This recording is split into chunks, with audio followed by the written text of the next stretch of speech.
તો મોરબીમાં power grid લાઇનને લઈને વિરોધ કરવામાં આવી રહ્યો છે। કોંગ્રેસની આગેવાનીમાં ખેડૂતોનું આંદોલન। માળિયામાં મોટી સંખ્યામાં ખેડૂતો પહોંચ્યા।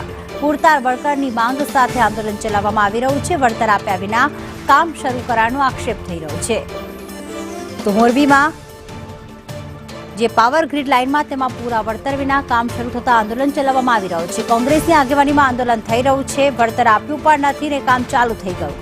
પૂરું વળતર મળે એ પહેલા કામ ચાલુ નહીં કરવાની માંગ સાથે આંદોલન ચલાવવામાં આવી રહ્યું છે। કોંગ્રેસે આની આગેવાની લીધી છે અને ખેડૂતો દ્વારા કરવામાં આવી રહ્યું છે આંદોલન। વીજ લાઇનમાં વળતર મુદ્દે આજથી ખાખરેચી ગામે આંદોલન શરૂ થવા જઈ રહ્યું છે। અત્યારે આપણી સાથે ખેડૂતો અને કોંગ્રેસના આગેવાનો પણ છે। એમની સાથે જ આપણે વાત કરીશું। જે પ્રશ્ન શું છે? મૂળ પ્રશ્ન આ લાકડીયાથી અમદાવાદ હતી 765 કેવીની વીજ લાઇનમાં ખેડૂતોને થતા અન્યાય બાબતે વળતર ચૂકવ્યા વગર કંપની દ્વારા જો હુકમીથી કામ ચલાવવામાં આવે છે એ વળતર ચૂકવ્યા બાદ કામ શરૂ થાય એ માટે ખેડૂતો સાથે કોંગ્રેસે ખેડૂતોને સાથ આપવાના પ્રયાસો કર્યા છે। કરોડો રૂપિયાનો નફો કરતી કંપની ખેડૂતોને અન્યાય કરી રહી છે। ખેડૂતોની મંજૂરી વગર દાદાગીરીથી અધિકારીઓને ફોડીને લાંચ રિશ્વત આપીને આ ગામમાં પરાણે દાદાગીરી કરીને પોલીસની જોર હુકમીથી થાંભલા નાખી રહ્યા છે।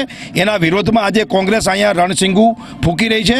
જ્યાં સુધી વળતર નહીં ત્યાં સુધી થાંભલા નાખવામાં નહીં આવે। જો મારા ખેતરની અંદર પોણા 2 વર્ષથી આ થાંભલા પાયા નાખ્યા છે। મને કે 15 મહિનાથીમાં તમને પેમેન્ટ મળી જશે પાયાનું। હજી મને કંઈક આવડ્યું મળ્યું નથી। હું તો મોટરું દેખી ચારેકોર દોડું છું, મને કંઈ પૈસા મળ્યા નથી। આવો વિશ્વાસઘાત કરે છે અને ફોન કરું તો ફોન ઉપાડતા નથી। વળતર આપ્યા વિના કામ શરૂ કરવામાં આવ્યું છે। તેને લઈને કોંગ્રેસની આગેવાનીમાં અત્યારે આંદોલન ખેડૂતોનું શરૂ થઈ રહ્યું છે અને ખાખરેચી ગામે અત્યારે જે ખેડૂતો એકત્ર થયા છે, કોઈ પણ પ્રકારની વાત કર્યા વગર સંપૂર્ણપણે દાદાગીરીથી તંત્રનો ઉપયોગ કરીને કંપની દ્વારા વીજપોલ નાખવામાં આવી રહ્યા છે અને તેને લઈને આ આંદોલનની શરૂઆત થઈ રહી છે। નિલેશ પટેલ, સંદેશ ન્યૂઝ, મોરબી।